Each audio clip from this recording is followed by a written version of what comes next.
Dear students, welcome to my channel RNB study. Plassey की लड़ाई के पार्ट 1 में हम लोगों ने पढ़ा था, हम लोगों ने विस्तृत चर्चा किया था कि ये लड़ाई कहाँ हुई थी, कब हुई थी। और पार्ट 2 में भी हम लोगों ने जाना था कि इस लड़ाई की, पलासी की लड़ाई के क्या कारण थे। उसी कारण में एक कारण था अलीनगर की संधि।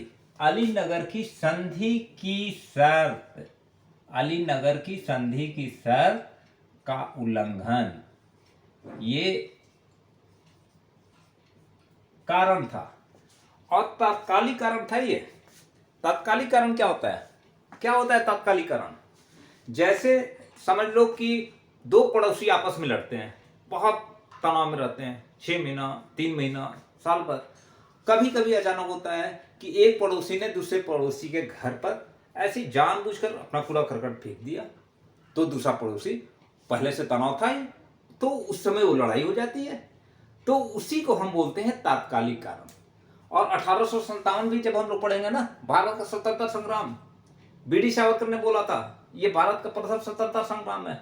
तो जब हम 1857 की स्वतंत्रता संग्राम पे चर्चा विस्तृत करेंगे तब उसमें हम जाएंगे। अभी आप जान लो लड़ाई, तो लड़ाई कब हुई थी, कहाँ हुई थी, क्या क्या कारण थे, इस पे हम लोग डिस्कस कर चुके हैं। तो इसमें एक महत्वपूर्ण कारण था अलीनगर की संधि की शर्त का उल्लंघन। ये 9 फरवरी 1757 को अलीनगर की संधि हुई थी। संधि किसके किसके बीच हुई थी? British East India Company, British East India Company, short में मैं लिख दिया BEIC, and nawab. Who was nawab that time? Sirajuddaulah. तो ये बहुत इजी है और इस पे हम लोग चर्चा कर भी चुके हैं। तो आज हम चर्चा करेंगे कि वो अलीनगर की संधि आखिर थी क्या, अलीनगर की संधि में क्या हुआ था। तो अलीनगर की संधि में शर्त इन्होंने लगाया, और उस समय नवाब जो था, आंतरिक, बहुत से आंतरिक कारण उसके थे, और अफगानों का भी अटैक, और इन सबों के चलते वो काफ़ी ज़्यादा डिस्टर्ब था और अपने आप को थोड़ा सा कमजोर समझ रहा था। कहा कि चलो यार इनसे लोगों से निपटारा कर लेते, अलीनगर की संधि कर लेते हैं। और अलीनगर की संधि एक तरफ से अंग्रेजों द्वारा नवाब पर थोपी गई थी। तो अलीनगर संधि के पहले एक हिस्टोरियन करते थे। हिस्टोरियन कौन थे? हिस्टोरियन, इतिहासकार। इतिहासकार थे एम के पणिक्कर। एम के पणिक्कर एक इतिहासकार थे। ये इन्होंने लिखा था, क्या लिखा था? पलासी का युद्ध।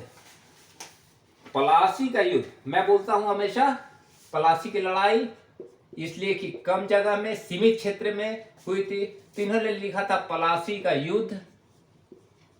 क्या था? पलासी का युद्ध कोई युद्ध नहीं था। पलासी का युद्ध एक सौदा था। एक सौदा मीन्स बिजनेस था। एक सौदा था जिसमें, इस बिजनेस में, इस सौदे में क्या हुआ था? बैंक बहुत बड़ी भूमिका निभाता है बेटा। कोई भी जब हम लोग इन्वेस्टिगेशन, जैसे इसरो बहुत सा काम कर रहा है, तो फंडिंग की जरूरत होती है। तो एक लड़ाई में भी फंडिंग की जरूरत होती है। तो ये बैंकर्स जो थे, ये फंडिंग करते थे।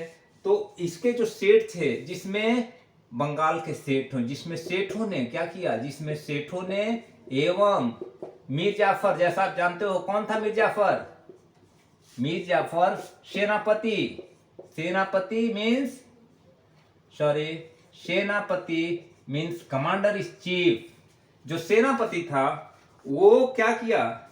सेनापति ने नवाब मीन्स सिराजुद्दौला। सिराजुद्दौला, नवाब सिराज, मैं शॉर्ट में लिख देता हूं, नवाब सिराज। ओके, जा जा जा जा फारसी उर्दू वर्ड है। सिराज को अंग्रेजों के हाथों बेच दिया। किसके हाथ? अंग्रेजों के हाथ बेच दिया। ये एक कथन है जो कि आप लोग के पास आ सकता है, इसलिए आप लोग इसको याद रखेंगे। क्लियर है? It's very important. एम के पणिक्कर, याद रखना, हिस्टोरियन थे।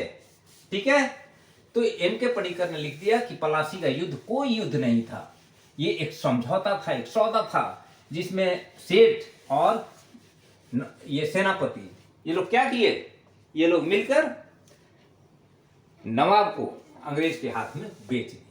ठीक है, किसी को कोई डाउट? अगर डाउट हो तो आप कमेंट्स तो करें। आप लोग का कोई कमेंट्स नहीं आ रहा है, so it's not very right thing. आप लोग सही कमेंट्स करें, गलत कमेंट्स करें कि सर मुझे ये अच्छा नहीं लग रहा है, या आप फिर ये भी बोल सकते हैं कि सर मुझे इस विषय पे चाहिए, आपका मुझे बताइए। तो इस तरह की बात आप कर सकते हैं। तो कमेंट्स इज वेरी नेसेसरी, आप कमेंट्स कीजिएगा तभी मुझे पता चल पाएगा। तो अलीनगर की संधि कब हुई थी? अलीनगर की संधि हुई थी 9 फरवरी को। इसके पहले 2 जनवरी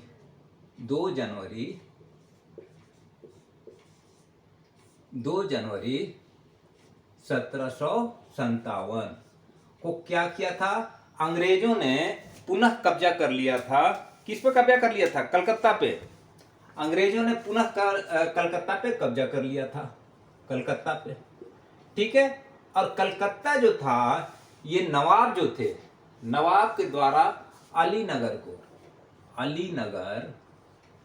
अलीनगर का अल्पकालिक नाम क्या था? अल्पकालिक नाम कलकत्ता, जो कि आज हम लोग कोलकाता के नाम से जानते हैं, ये इन्होंने रखा था। और मानिकचंद को इसका राजा बना दिया था। और मानिकचंद जो था वो मिल गया था किससे? अंग्रेज लोग से मिल गया था। तो 2 जनवरी को पुनः इस पर किसका हो गया कब्जा? अंग्रेज का हो गया भाई, ब्रिटिश ईस्ट इंडिया कंपनी का कब्जा हो गया।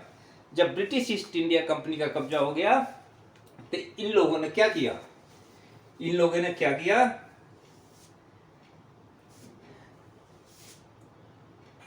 अलीनगर की संधि जो है, इसमें फर्स्ट जो पार्ट आता है, ये किसके बीच हुआ? मैं बता दिया, ब्रिटिश ईस्ट इंडिया कंपनी और नवाब के बीच हुआ था ये अलीनगर की संधि। और बाद में अलीनगर की संधि की शर्त का उल्लंघन, कहकर, बताकर, अरे कोई बहाना चाहिए ना, यही बहाना बनाकर अंग्रेजों ने नवाब पे अटैक कर दिया था 23 जून 1757 को, जिसकी विस्तृत चर्चा हम लोग पार्ट 1 में कर चुके हैं। ठीक है, अब क्या हुआ था? जब ये 9 फरवरी को ये संधि जो है, 2 जनवरी को कलकत्ता को विजय कर लिया इन्होंने। 9 फरवरी को जब इन्होंने समझौता किया, तो पहला समझौता क्या था कि जो फर्रुखशियर थे, फर्रुखशियर के द्वारा इन लोगों को क्या मिला था? मुगल बादशाह था उस समय फर्रुखशियर से इन लोगों ने, फर्रुखशियर का फर्रान, फर्रुखशियर मुगल बादशाह था। फर्रुखशियर मुगल बादशाह था। और फर्रुखशियर के बारे में मैं थोड़ा सा डिटेल्स जानना चाहूंगा, अभी ज़्यादा नहीं, इसलिए कि जब हम लोग मुगल डायनेस्टी पढ़ेंगे तब हम लोग फर्रुखशियर के बारे में चर्चा करेंगे। फर्रुखशियर का जन्म 20 अगस्त कब हुआ था? अभी चल रहा है जुलाई, याद कर लो, 20 अगस्त 1685। मृत्यु का ये जन्म हो गया इसका। ठीक है, मृत्यु कब हुई? कौन सा महीना चल रहा है अभी? 2 महीना पीछे चले जाओ, अप्रैल, मई, जून, जुलाई, तो 28 अप्रैल। ठीक है, 28 अप्रैल 1719 ये इसकी मृत्यु और ये इसका जन्म, ये आपको याद रखना है। अभी क्या हुआ था? ब्रिटिश ईस्ट इंडिया कंपनी का एक शिष्टमंडल मीन्स डेलीगेट्स भारत में आया था। कब आया था? 1715 में एक शिष्टमंडल आया, जिसका नेतृत्व कौन कर रहा था? जिसका नेतृत्व बहुत इंपॉर्टेंट है, जॉन, याद रखना, जॉन जॉन शूरमन नेतृत्व कर रहा था। बहुत ही इंपॉर्टेंट है इस डेलीगेट्स का। जैसे मान लो ये इंडिया का फ्रांस में जाता है, इंग्लैंड में जाता है डेलीगेट्स, 10 मेंबर, 12 मेंबर, 15 मेंबर। तो इस डेलीगेट्स में कुछ मेंबर्स थे, उसी में एक मेंबर था डॉक्टर हैमिल्टन। कौन था? Doctor Hamilton. It's very important. और 1717 में 1717 में कौन था? फारुखशियर का पीरियड क्या है? फारुखशियर कब से कब तक था? 1717 से 19 तक, 1713 से 1719, ये इसका पीरियड था। और 1717 में क्या हुआ कि इस पे फारुखशियर पे एक घाव हुआ था, बहुत बड़ा घाव, जिसे हम जानलेवा घाव कहते हैं। जानलेवा घाव मतलब कि अल्सर टाइप का चीज समझ लो, कि अल्सर जिससे कि उसकी मृत्यु तक हो सकती थी। ठीक है, जानलेवा घाव। ठीक है, तो अब क्या किया इसने, इस शिष्टमंडल ने क्या किया? इस शिष्टमंडल ने में डॉक्टर हेलिंटन ने इसका इलाज किया। किसका इलाज किया? फारुखशियर का। और फारुखशियर के इलाज के बाद फारुखशियर बिल्कुल ही ठीक हो गया। और जब फारुखशियर ठीक हो गया तो कौन था मुगल बादशाह? मुगल बादशाह मीन्स हिंदुस्तान का बादशाह। भले ये प्रांत हैदराबाद, अवध, बंगाल, ये सारा जो था, ये बिल्कुल अपने आप को घोषित कर दिया था स्वतंत्र राज्य की तरह।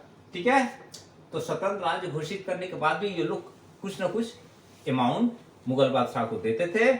और काम चलता था, चलो भाई हटाओ, जो भी पैसा आ रहा है आप फारुखशियर चलो। तो अब फारुखशियर ने फरमान, इतना खुश हुआ, इतना खुश। अब सोचो कि किसी की जान बच जाए, और वो भी भारत का बादशाह हो। फारुखशियर भारत का बादशाह था भाई, मुगल सम्राट था, मुगल का साम्राज्य था। तो मुगल साम्राज्य उसने क्या कर दिया? उसने कर दिया कि भाई अंग्रेज, मैं तुम लोगों को एक छूट देता हूं, तुम आप ऑल ओवर इंडिया में जाओ, ऑल ओवर इंडिया में कहीं भी आप कोई व्यापार करो, कोई टैक्स वगैरह नहीं देना है। क्लियर है? जब टैक्स नहीं देना है तो क्या करेंगे ये लोग? 1 मिनट बेटा। हाँ, टैक्स नहीं देना है, तो अब सोचो कि कितना बड़ा हिंदुस्तान है। चलो एक हल्का सा नक्शा, ये पूरा, ये जस्ट मैंने एक राइट डाउन। आप कहीं भी इधर उधर उधर जहां आपको करना है। इनको लगा सबसे अच्छा इधर बंगाल। उस समय बंगाल ये छोटा मोटा बंगाल नहीं था। बंगाल में क्या क्या था, चर्चा मैं कर चुका हूं। बंगाल में पूरा का पूरा बिहार, पूरा का पूरा उड़ीसा, पूरा ये बांग्लादेश, ये सारे थे। और बहुत ही समृद्ध राज्य था, बहुत ही समृद्ध राज्य था। ऐसे ही आप जब भूगोल पढ़ोगे तो देखते हो कि बंगाल जो गंगा नदी का किनारा है, सारा बहाव जाता है उधर। तो उधर बिना खाद दिए भी बहुत से कई फसल होते हैं। अपने एक बार बिहार में, यूपी में देखोगे कि चावल एक बार होता है, वहां 2 बार 3 बार हो जाता है। तो बहुत ही समृद्ध था। तो इन्होंने उसको छूट दे दिया। और क्या छूट दे दिया? और छूट दे दिया कि इनको सिक्का ढालने का, सिक्का क्या था? सिक्का ढालने का। अब देखो, सिक्का ढालने का इनको परमिशन दे दिया। और वैलिड भी हो गया, वैलिडिटी भी, मान्यता भी दे दिया। मान्यता दे दिया कि आपके सिक्के को ऑल ओवर इंडिया में माना जाएगा। तो ये बहुत बड़ी बात थी। तो अब इन्होंने क्या किया कि अलीनगर संधि के बाद ये पहला शर्त ये हो गया, क्या हो गया कि फारुखशियर का फरमान जो था, फारुखशियर का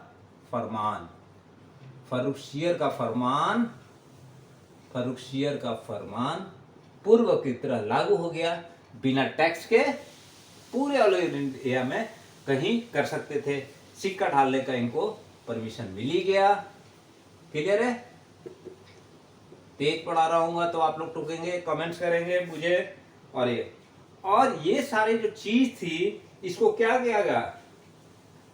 अंग्रेजों द्वारा बनाए गए सिक्के को भारत में सभी जगह मान्यता प्रदान कर दिया गया। और फारुखशियर द्वारा दिए गए घोषणा को, ये जो घोषणा है, ये इसको क्या बोलते हैं? ये जो घोषणा इसने किया, इसको बोला गया Magna carta. Magna carta.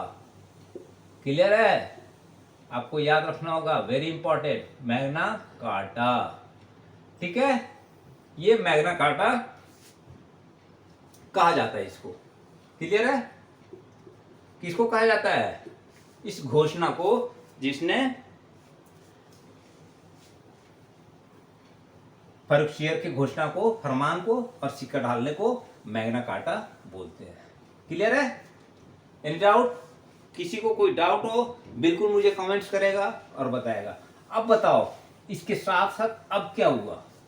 Alinagar संधि के बाद ये तो बहुत बड़ी बात हो गई, और जब हम मुगल डायनेस्टी की चर्चा करेंगे तब हम लोग चर्चा करेंगे कि फर्रुख शेयर का क्या क्या रोल था। फर्रुख शेयर का जन्म और मृत्यु मैंने बता दी, फादर्स नेम, मदर्स नेम और सारे तैमूर वंश कैसे था, चलो आपको मैं बता दूं, तैमूर वंश का था। लेकिन जब मैं विस्तृत चर्चा करूंगा तो फिर मैं बताऊंगा कि इसके फादर्स का नाम क्या था, कैसे कैसे हुआ, इसके पूर्ववर्ती कौन थे, इसके बाद कौन आए। अब रॉबर्ट क्लाइव और नवाब के बीच संधि हो गई, मुगल बादशाह। अब दूसरा बात इन्होंने क्या कहा, दो पक्ष में जब लड़ाई होती है, एक हारता है एक जीतता है, जीतने वाला फिर हारे हुए पक्ष पे और दबाव डालता है और कहता है कि तुम्हारे चलते मुझे लड़ना पड़ा, तो जो मुझे क्षति हुई है वो पैसा दो। तो इन्होंने काफी पैसा हर्जाना के रूप में लिया, हर्जाना लिया, पेनाल्टी लगा दिया कि इतना पैसा तुम्हें मुझे देना पड़ेगा। तो ये बहुत बड़ी बात थी ना, और बहुत पैसा इन्होंने वसूला, जिसकी हम विस्तृत चर्चा करेंगे परिणाम में, कि कितने कितने पैसे इन लोगों को हर्जाना देना पड़ा, क्षतिपूर्ति जिसको कह सकते हो। और इन्होंने क्या शर्त लगाया कि अब भाई दोनों पक्ष मतलब ब्रिटिश ईस्ट इंडिया कंपनी और नवाब दोनों भविष्य में क्या करेंगे, शांति कायम करेंगे, शांति रखेंगे। लेकिन यह अंग्रेजों की पूर्णतः चाल थी कि हम शांति रखेंगे, लेकिन ये पूर्णतः, सॉरी थोड़ा सा डिस्टर्ब हुआ बेटा, सॉरी फॉर डिस्टर्बन। शांति रखेंगे और दोनों भविष्य में शांति रखेंगे, ये इन्होंने चर्चा की। अब इस पे वो खरे नहीं उतरे, और बाद में क्या किया इन्होंने, बाद में किया कि आप लोगों ने तात्कालिक कारण शो बना दिया अलीनगर संधि को, कि अलीनगर की संधि पे इन्होंने की शर्त का उल्लंघन किया। इसी बीच इन लोगों ने क्या किया था, फ्रांसीसी बस्ती। फ्रांस किसके साथ थे? फ्रांस जो थे बेटा, ये लोग थे नवाब के साथ फ्रांसीसी और ईस्ट इंडिया कंपनी, फ्रांस के बीच हमेशा आपस में टकराव होता रहता था। तो फ्रांसीसी बस्ती चंद्रनगर, शायद मैं पार्ट 2 में इसकी चर्चा कर चुका हूं, चंद्रनगर पे इन लोगों ने कब्जा कर लिया। ठीक है, उसके बाद इतना ही बात नहीं रुका, इन्हें 24 परगना भी मिल गया था, और इस तरह ये करके, और बाद में इन लोगों ने संधि की शर्त का उल्लंघन करके क्या किया था, 23 जून 1757 को अटैक करके, बाद में पार्ट 2 में मैंने चर्चा कर रखा है, इसको खत्म कर दिया सिराजुद्दौला को। तो ये सारा था, ये आपके अलीनगर की संधि का डिटेल्स मैंने आपको बताया, और इसके बाद मैं आपको इसके परिणाम के बारे में डिटेल्स में बताऊंगा कि परिणाम इसके क्या क्या निकले थे। क्लियर है? अगर किसी को कोई प्रॉब्लम आ रहा हो तो मैं मुझसे पूछेगा। 24 परगना बहुत ही इंपॉर्टेंट था। 24 परगना का एक तरह से दीवानी ये ले लिए थे, उसका पैसा टैक्स वगैरह सारा वसूलते रहते थे, और इन नेक्स्ट वीडियो मैं इनके परिणाम पे चर्चा करूँगा। क्लियर है? परिणाम, किसी भी युद्ध का कोई ना कोई परिणाम होता है, इसका बहुत घातक परिणाम हुआ, एक छोटी सी लड़ाई थी, दिन भर की लड़ाई थी, लेकिन इसका परिणाम बहुत ही घातक निकला। और उसके बाद अंग्रेज इतना पैसा लिए कि बाद में जब मैं परिणाम की चर्चा करूंगा तो आपको बताऊंगा कि कितना पैसा इन्होंने लिया, और उस पैसे से ये आगे की लड़ाई बहुत ईजी लड़ते गए, और इस तरह से पूरे भारत पे राज्य करने का इनको बहुत सा पैसा मिल गया, सैन्य शक्ति में बढ़ोतरी की, और आगे आगे बहुत सारी चीज़ की। तो आप लोग कमेंट्स निश्चित रूप से कीजिएगा। आई थिंक, मैं सोचता हूँ आप लोगों को अच्छी लगी होगी पढ़ाई चर्चा, और अगर अच्छा लगा होगा तो कमेंट्स कीजिए, शेयर कीजिए, सब्सक्राइब कीजिए, और बिल्कुल बेहिचक कमेंट्स कीजिए, ताकि मुझे समझ में आए कि मैं कैसे पढ़ाऊँ, किस तरह पढ़ाऊँ कि आप लोग को समझ में अच्छी तरह आए। Very very thanks for watching video. Okay, thank you.